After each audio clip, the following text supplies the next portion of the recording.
د دوست هېواد هندوستان د نېږدې 10 میلیونه افغانیو په مالي ملاتړ د یو ستر تفریحي پارک د جوړېدو چارې پیل شوې. د نېږدې 10 میلیونه افغانیو په ارزښت د سلطان غازي بابا په ښارګوټي کې د یو ستر تفریحي پارک د جوړېدو چارې نن د لغمان والي محمد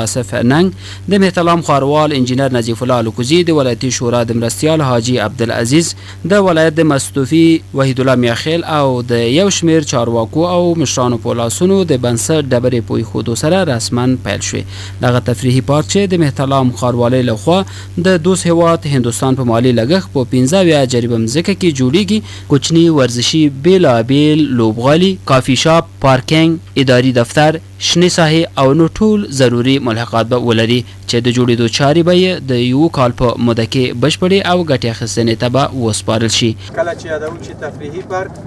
یعنې په دې کې ټول ضمایم به موجود دي. دې کې چمنونه چې دي د عیدګاه کار ترې اخلو، لوی چمن لري، څو میدانه د والیبال غوندې ځایونه پکې لرو، د فامیلونو لپاره، د محصلینو لپاره د مطالعې محلات پکې لرو.